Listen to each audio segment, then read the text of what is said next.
Des traces choc. Un expert. Des informations judicieusement sélectionnées. Tels étaient au départ les ingrédients choisis pour créer le documentaire parfait. Mais accidentellement, les créateurs ajoutèrent une trop grosse dose de sensationnalisme. C'est ainsi que naquit La fin de la Terre, doté de pas grand-chose. Il consacre désormais sa vie à tester le sens critique des spectateurs. Bonjour les gens, en ce moment je regarde cette série de documentaires qui s'appelle Les Mystères de l'Univers et qui est chouette, que j'aime bien. J'ai pas encore tout vu, mais c'est plutôt sympa, je révise plein de trucs sur les planètes. Il y a juste cet épisode qui est vraiment nul, qui s'appelle La fin de la Terre. En même temps, avec un titre pareil, j'aurais dû me douter qu'il y aurait un problème. Je vais pas vous expliquer point par point quelles sont toutes les erreurs du documentaire parce que ce serait vraiment trop long. Ce que je voudrais, c'est vous montrer quels sont les ingrédients utilisés pour tromper le spectateur. Comme ça, éventuellement, vous pourrez les reconnaître quand vous les verrez ailleurs. Ingrédient numéro 1, un vocabulaire anxiogène. Violent celestial heavyweights roam the universe and threaten to deal the Earth a knockout blow. Everything in us would get ripped apart. Your body would fly off to infinity. In the far reaches of space, trouble could be headed our way. Asteroids striking are real and they're bad. It's happened before, it will happen again. These frightening objects could strike the Earth with the energy greater than all the nuclear weapons on our planet today. Former Apollo 9 astronaut Rusty Schweickart refuses to be bullied by asteroids, racing to track down these cosmic killers before they trigger Armageddon.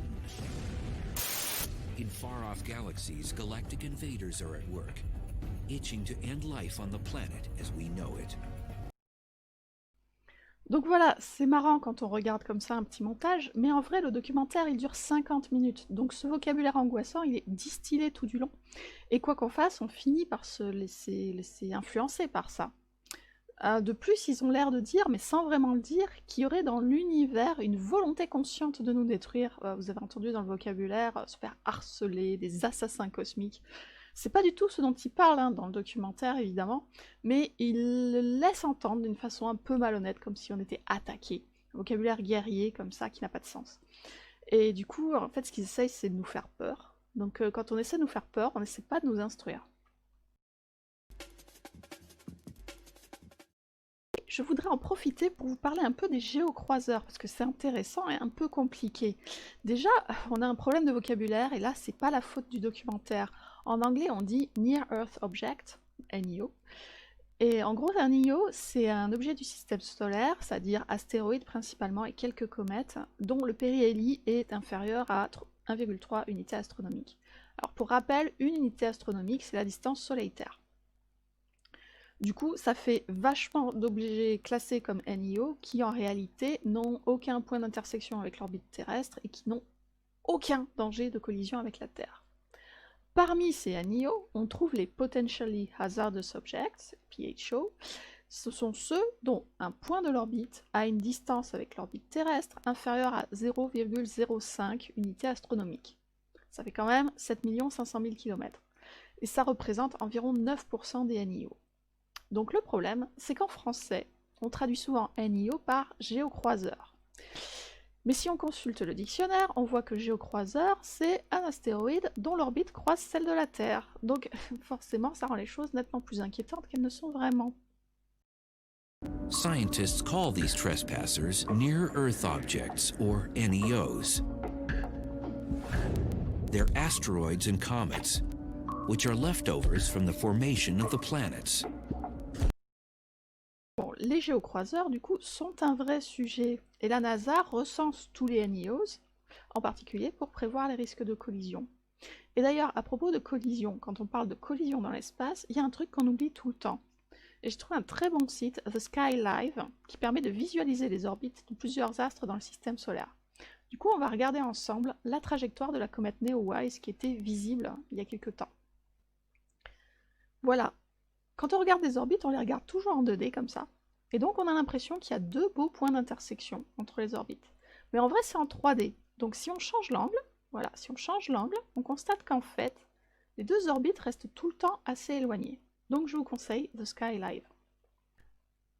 C'est vrai que, dans l'absolu, oui, une collision entre la Terre et un astéroïde, c'est possible, c'est déjà arrivé, mais la probabilité reste très très faible. Vous avez plus de chances de mourir en tombant dans un escalier qu'à cause d'un astéroïde. Donc il faut garder les ordres de grandeur en tête, toujours. Ingrédient numéro 2, l'appel à un expert. Former astronaut Rusty Schweikert knows firsthand how dangerous celestial objects can be. Alors, on nous présente M. Schweikert comme un expert des astéroïdes parce que c'est un ancien astronaute. Sauf qu'en fait, les deux n'ont strictement rien à voir. Et on va même jusqu'à nous dire qu'il a une expérience directe du danger des astéroïdes. Directe. Mais il n'y a aucun astronaute qui s'est approché d'un astéroïde lors d'une mission. Alors, si on cherche, si on se renseigne, on se rend compte que M. Schweikert, qui est un scientifique, a cofondé une association dont le but est la protection de la Terre contre les impacts d'astéroïdes. Donc oui, c'est un vrai expert en astéroïdes, mais j'aurais préféré que le documentaire nous le dise, et que j'ai pas à chercher sur Wikipédia pour le savoir. La malhonnêteté ici, c'est d'utiliser le titre prestigieux d'astronaute de M. Schweikert pour le présenter comme une figure d'autorité, mais dans un domaine qui n'a rien à voir. Et faites gaffe, parce que dans les reportages, ça arrive que les experts interrogés ne soient pas du tout des experts du domaine. Donc la qualité de leur avis se discute. Ingrédient numéro 3, des informations tronquées. That process basically means that the sun has to get hotter and brighter to hold itself up.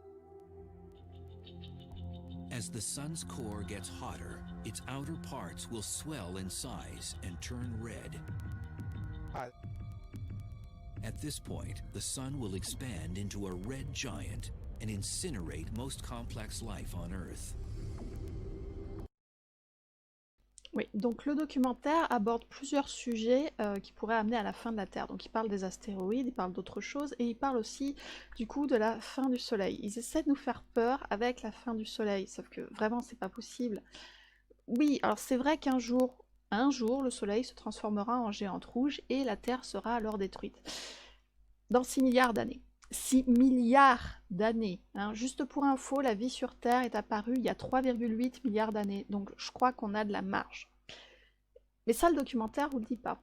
Jamais. Donc ils font exprès d'oublier le petit élément qui rend cette information totalement anodine. Tout ça pour faire du sensationnel.